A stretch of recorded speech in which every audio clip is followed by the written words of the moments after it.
My name is Maya Loran. And for 3 weeks straight, my sister tried to force me to sign away an inheritance she believed was already hers. She sent lawyers, threats, certified legal notices, all repeating one sentence. You're adopted. You don't deserve any of it. But what she didn't know was that by the time she walked into my house that day, everything had already been decided. And before I show you exactly how she lost everything in one moment, make sure you subscribe, because stories like this prove one thing. The loudest person in the room is usually the least prepared. When Grace finally arrived, she didn't come alone. She brought 3 attorneys with her. They stood behind her like a wall, confident, cold, already convinced this was just a formality. She sat down in my living room like she owned it. Her eyes went straight to the document on the table. The waiver. She smiled. So, she said casually, what conclusion did you come to? She didn't ask if I was okay. She didn't mention Grandma. To her, this was never about loss, only control. I've made my decision, I said calmly. And I stood up. But before that, let me introduce my side. I walked to the bedroom door behind me, opened it, and in that moment, everything changed. 4 legal experts stepped out, led by my chief attorney, Mr. Clark. Grace's smile disappeared instantly, because this wasn't a negotiation. It was a setup. Clark stepped forward, his voice calm, precise.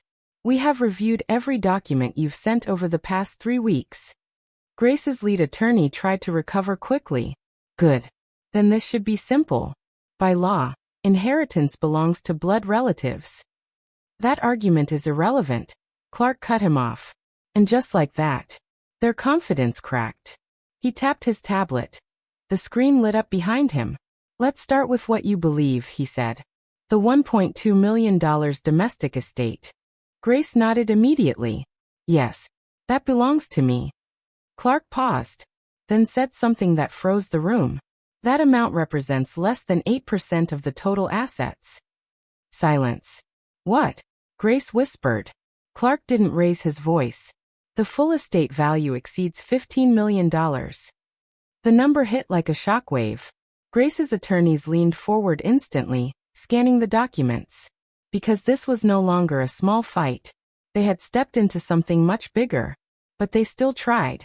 Even so, the lead attorney argued, those assets still belong to the estate, and therefore, they don't, Clark said coldly. And that was the moment everything collapsed. He switched the screen. Contracts appeared. Trust documents. Transfer records. Every single one signed years ago. 3 years before her passing, Clark continued. Madame Loran transferred all major assets directly to Miss Maya. He looked straight at Grace. Legally speaking, there is no inheritance for you to claim. No estate. No rights. No control. Nothing. Grace's face drained of color. That's impossible, she said. You manipulated her. Clark didn't react. Instead, he said something far more dangerous. She left evidence. Then he pressed play. The room filled with Grace's voice. Laughing. Careless. Cruel. She's basically a walking ATM. The air turned cold. Her attorneys froze. She should at least be useful. Another recording. Maya's just adopted. She has to try to earn love. I don't. This time no one spoke. Not even Grace. Because there was nothing left to deny. Her own voice had destroyed her. Consent was obtained legally, Clark added calmly. All conversations were recorded under professional guidance. One attorney tried to object, then stopped, because he knew. It was over. Clark played one final recording. My voice. Soft. Simple. Grandma, I'll take you to your appointment. Don't go alone. Silence. Then her voice. Warm. Relieved. You're the best partner I have. That was the difference. Not blood. Not law. Connection. Clark looked around the room. There are 187 recordings of monetary demands, he said, and countless records of genuine care. He turned back to Grace's lawyers. Do you still wish to proceed? They didn't answer immediately, because they already knew the truth. Then one of them spoke. We withdraw. Just like that. Grace's entire defense disappeared. Fight, she screamed. I paid you, but they were already packing. Your case has no legal or ethical foundation, one of them said. If this reaches court, it destroys us too. And then they left. All of them. The door shut. And Grace was alone. For the first time in her life. Without power. But it wasn't over yet. Clark looked at her calmly. There is one more matter. Grace slowly looked up. And what he said next destroyed her completely. A formal restraining request was filed against you. Her body froze. Your grandmother documented you as a psychological threat. Evidence. Records. Legal documentation. Permanent. And then, the final blow. A video appeared on the screen. Grandma. Weak. But clear. I loved you, she said.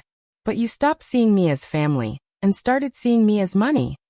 Tears filled Grace's eyes. But not from regret. From realization. She had already lost everything. This is not punishment, Grandma continued.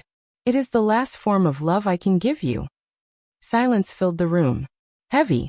Final. I walked closer. And spoke quietly. When you asked her for money, I was learning from her. When you demanded, I listened. You lost more than inheritance. Grace let out a broken sound. Not anger. Not denial. Something worse. Understanding. I placed the final letter in front of her. And walked away. Because some endings don't need to be watched. 2 years later, I used the $15 million to build something meaningful. A foundation. A future. A legacy. And Grace? She spent everything trying to fight a battle she had already lost. Now, she's invisible. Not because she failed, but because she never understood what mattered. And that's the difference between us. I didn't inherit money. I inherited responsibility.